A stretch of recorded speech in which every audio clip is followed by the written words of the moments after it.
It's another beautiful Tuesday evening. Thanks for joining us on the news at 7 on NTA International. I'm Elizabeth Omori. Now let's take the headlines. President Buhari reiterates commitment to fight against corruption, says no hiding place for corrupt persons. Federal government members assess facilities for coronavirus detection at Nnamdi Azikiwe International Airport. Plus, Nigerian unlawfully detained in Saudi prison regains freedom.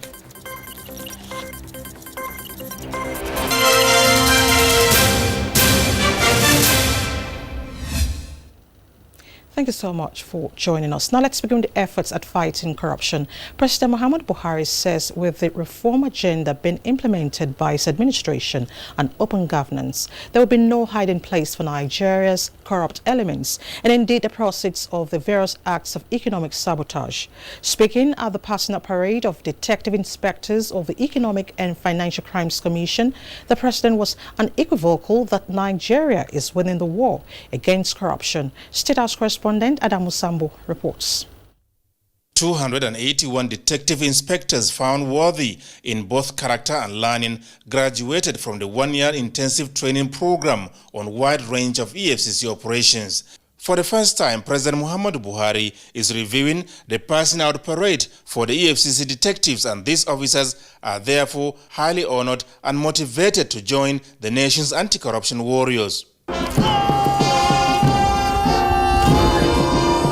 President Muhammadu Buhari expressed Nigeria's great confidence in the ability of the EFCC detectives to not only sustain but accelerate the current level of success attained in the renewed onslaught against corruption. My aim is to ensure that no government financial transaction is done in secret. Nigeria has been ranked by World Bank as one of the top 10 reforming countries in the world. I assure you that we shall do even better. The federal government, he said, has made substantial progress in making available to the public data on all contracts across government agencies as part of efforts to enhance the level of transparency in governance and make it difficult for corrupt elements and proceeds of corruption to hide. It is in line with this commitment that I approve the Assets Tracing, Recovery and Management Regulation 2019.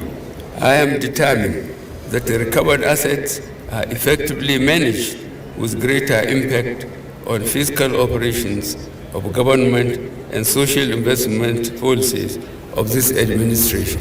Soon there may be need to introduce a legal framework enforcing reporting of all non-classified public sector operations online. This would facilitate quicker attainment of our goals on open governance and the dismission of corruption in the country. President Buhari said apart from the quantum of recoveries made and the number of cases successfully prosecuted, the government has also been working assiduously on preventing corruption from taking place through a series of institutional reforms. Acting chairman of the EFCC, Ibrahim Magu, reassured President Buhari that the commission will not relent in the execution of its mandate until the nation's financial and economic environment become fully sanitized, while confidence and integrity restored in business practices as well as the image of the country for the benefit of all. EFCC performance will only continue to grow and are more determined than ever before, given your unflinching support to rid Nigeria of corruption. There are no sacred cows anymore. The fight against corruption is a fight that must be won to secure a better future for our generation and the generation yet unborn.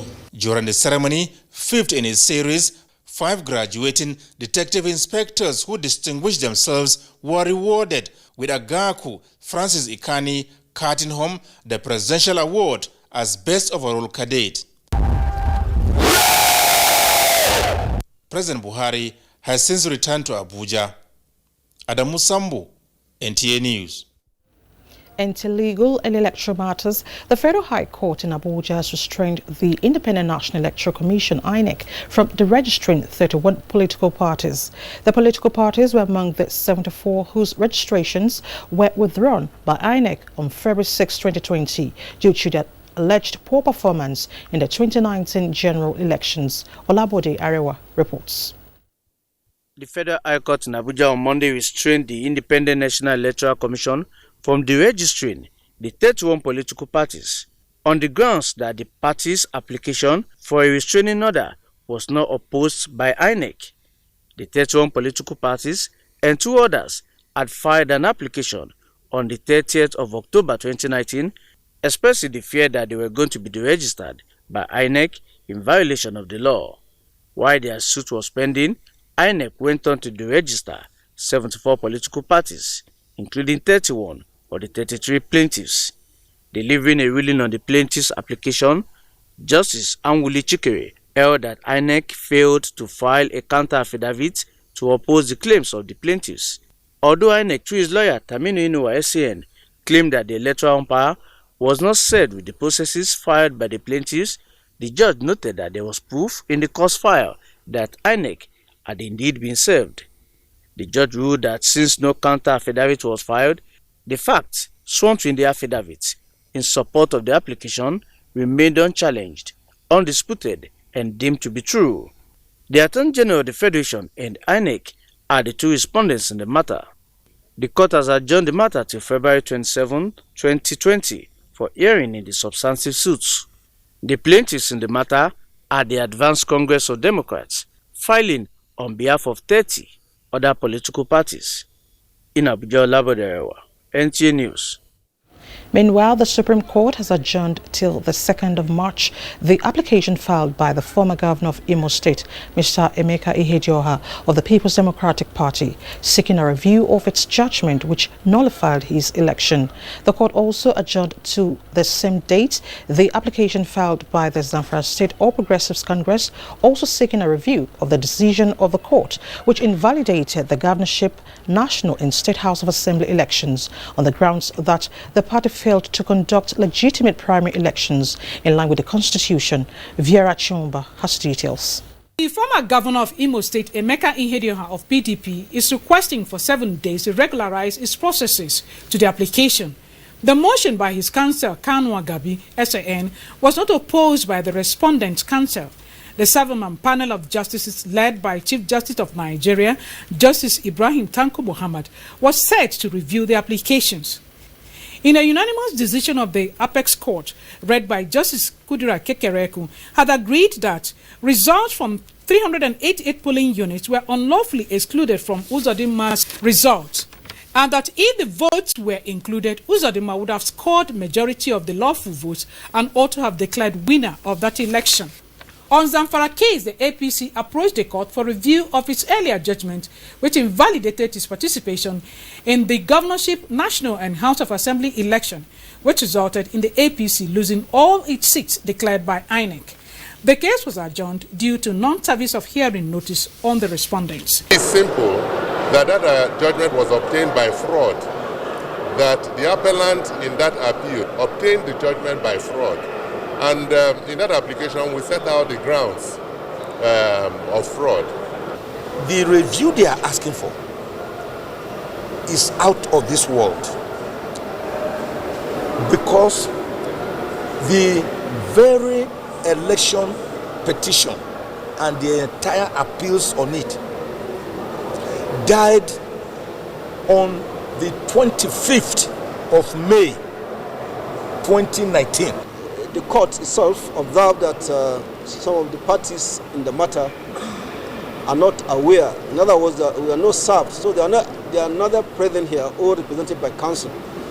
So that may go to infringe upon their fundamental right of fair hearing. The Constitution says all courts except the tribunal, they have no originating power to take any matter except it is an appeal from the tribunal.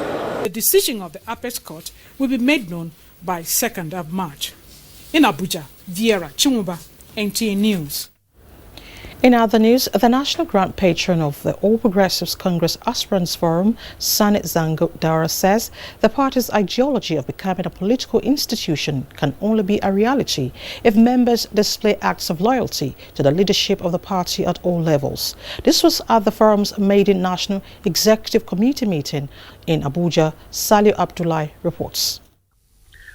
The forum's membership cut across all those who have adopted the All Progressives Congress as a political party to participate in elections at all levels. Although they are on the side of those who lost the elections either at party primary levels or during the polls, they are exploring this forum to showcase their agenda and commitment towards uplifting the party's ideology.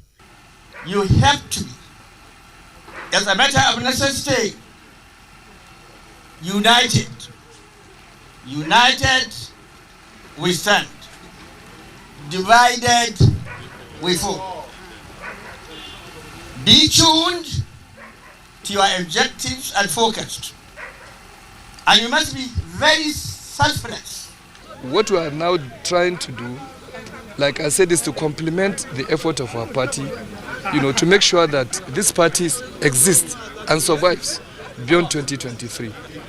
There is a conscious effort to make sure that women are not just carried along, but in the mainstream of every activity that is being done. They have resolved to play active role as the party's ambassadors in propagating the activities of the government. In Abuja, Salihu Abdullahi, NTA News. Let's now talk security. The intensive offensive operations of the Nigerian Air Force against terrorist targets in the northeast of the country have recorded further significant strides.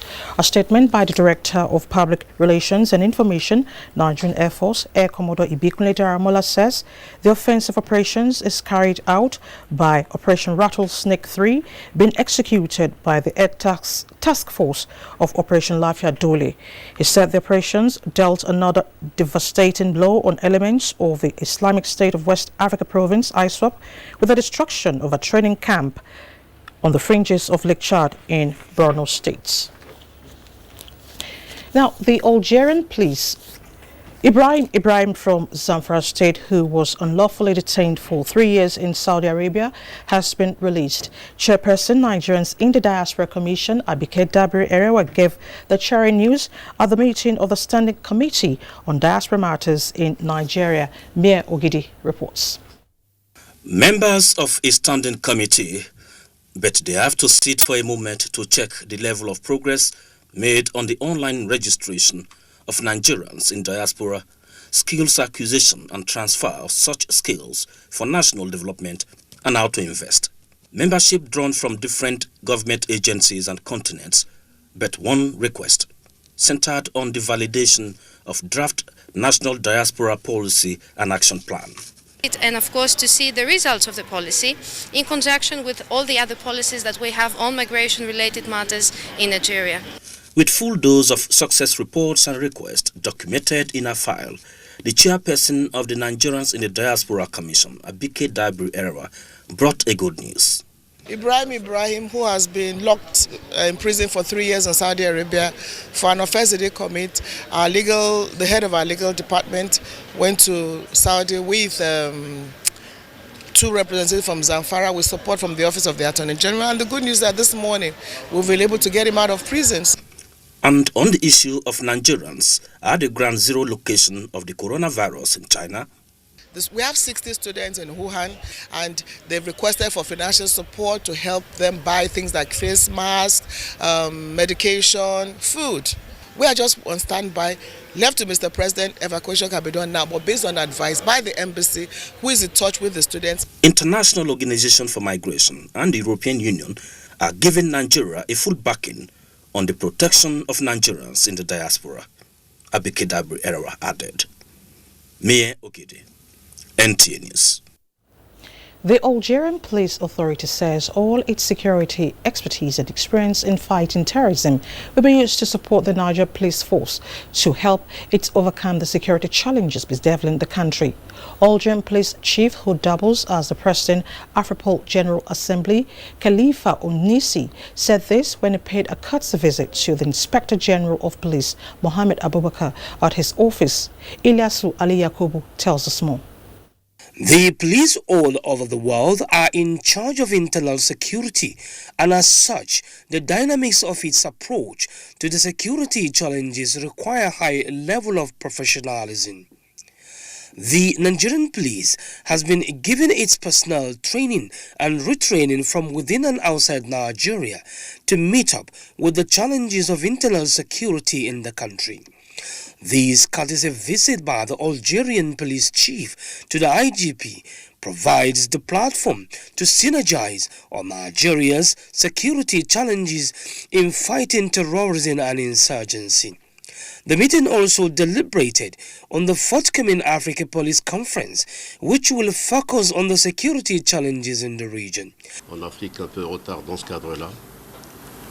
The tendency now is to have works together with many countries, and in Africa we have to work more in order to be at this stage. The IGP is confident that the expertise and experience of Algerian police will no doubt contribute meaningfully to the fight against insurgency and terrorism in Nigeria. The only way we can collectively defeat terrorists is by uniting together within the continent, and the umbrella that can bring us together to fight terrorists is the APRIFO. The meeting later went into closed doors to deliberate on some interventions regarding the security challenges in the region. In Abuja, Ilyasu Ali Yakubu, NTA News. If you just joined us, this is the news on NTA International, reaching you live from Abuja. Let's take a break now. More reports ahead when we return. Today or 4 days when my girls won't come visit and I need to come go expire. Oh, my guys, they can't follow me watch this match. I must not fall the hand.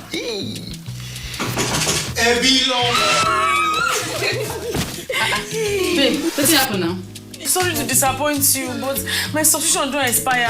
The match is not on my GoTV package. Now your holla be that. I beg, give me your phone. Make I show you how you go take do it for my GoTV app for your phone. Life is so much easier with my GoTV app. Make payments, clear error messages, change your package. You can also check your due dates and keep abreast of your payment history.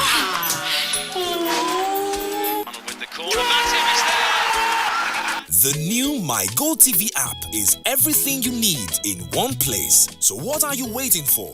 Download My GoTV app now from Google Play or App Store to enjoy the easy life. GoTV. Live it, love it. NTA International News. Africa as it is. Thanks for staying with us. Now to education. A total of 669 computer-based test centers across the country have been used to conduct the 2020 Unified Tertiary Matriculation Mock Examination for more than 340,000 candidates. JAMB's Head of Public Affairs, Fabian Benjamin, noted that no computer-based test center has been reported for any examination infraction. He maintained that the mock examination was to test run the accredited CBT centers, as well as prepare candidates for the examination proper. Report before the examination and during the examination as regards infraction, as cheating and stuff like that. But as regards cancellation of centers, we'll look at the centers again. If there's any center that fell short of what we expect during the conduct of the mock, such a center definitely will be removed from the list of centers that we use for the examination.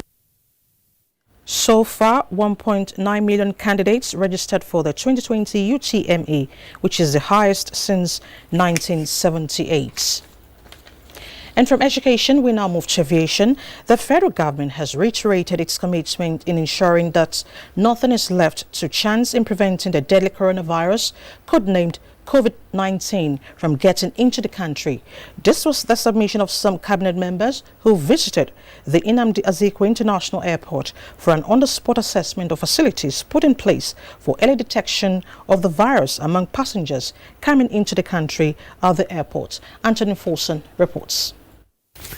As part of measures put in place to effectively monitor incoming passengers into the country, the Federal Airport Authority of Nigeria is collaborating with Port Health Services and other agencies such as NAMA, hospitals, immigration, customs, airline operators, ground handlers, among others. This is deliberately put in place to ensure entry screening, early case recognition, and continued preparedness and response with conducive holding areas as well as adequate secondary screening areas. Minister of Aviation Hadi Sirika says airport officials are on red alert. As the airport operator, FAN is monitoring the international situation on the evolving global outbreak of COVID-19 and implementing other supportive preventive activities to improve symptom awareness of the disease among travelers and airport workers, then improve environmental and personal hygiene within the airport and its host community. While his information and culture counterpart, Lai Mohammed, maintained that the federal government has designed a robust enlightenment and an awareness strategy to ensure that enough information is given to Nigerians. We've deployed all our platforms to sensitize Nigeria on what this virus is about and what we need to prevent it. With the measures put in place being complied with, newsmen who accompanied the ministers witnessed the screening of passengers on board this Ethiopian airline. For those who had no proof of having a yellow card, they were immediately isolated and administered with the yellow fever vaccine. We will not exempt anybody. Any passenger that comes through here does not have the yellow fever card. We will give him a shot for free, and then you pay his 2,000 naira and collect his card later on in town.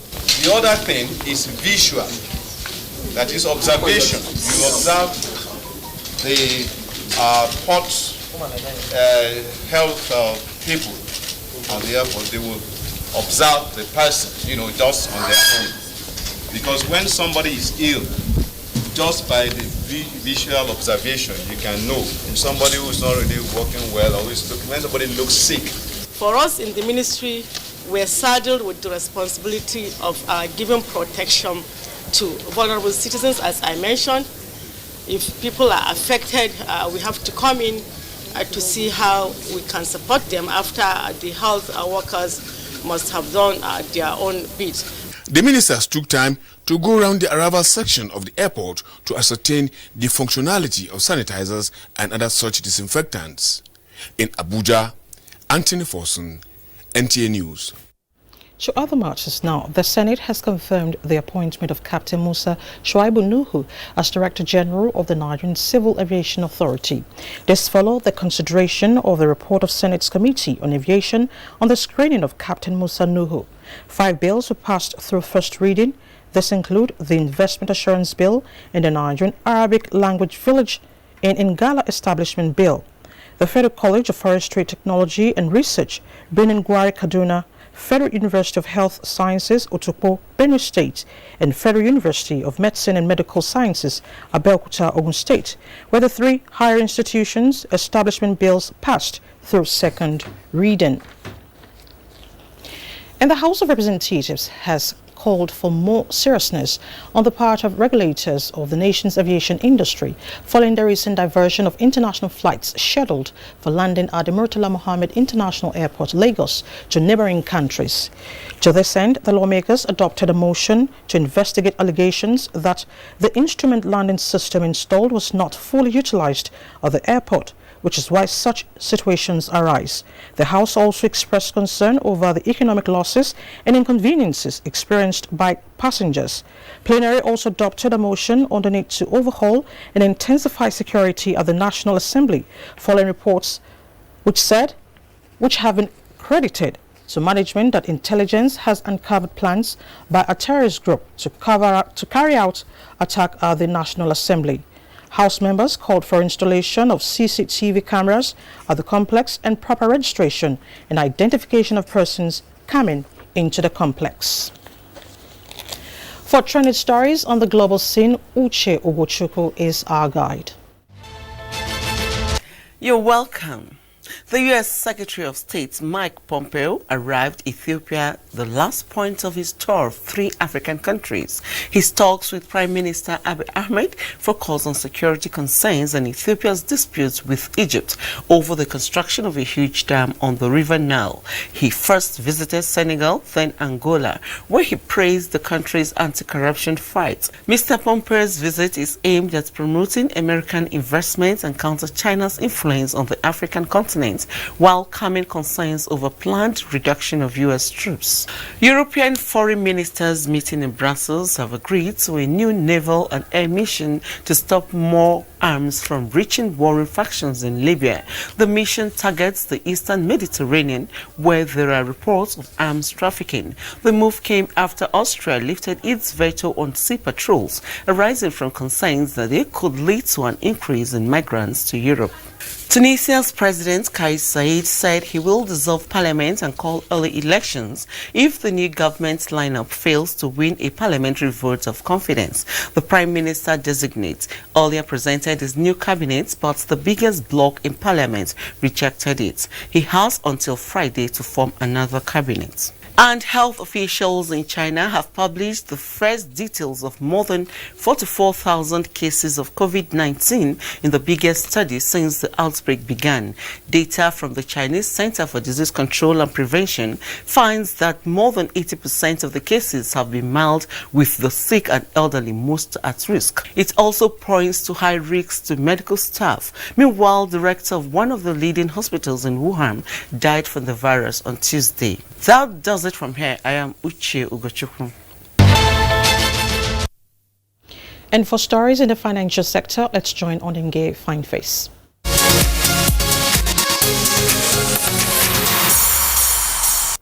Consumer Price Index report released by the National Bureau of Statistics indicates an increase in inflation by 12.13% year-on-year in January 2020. This is 0.15% points higher than that of December 2019, which was 11.98%. A breakdown of the report indicates urban inflation rate increased by 12.78% from 12.62%, and rural inflation rose by 11.54% from 11.41%. Composite food index rose by 14.85% in January 2020 compared to 14.67% in December 2019. Rise in food index follows increase in prices of some items like bread, cereals, meats, oils and fats, as well as tubers and fish. Core inflation stood at 9.35%, up by 0.02% from the 9.33% recorded in December 2019.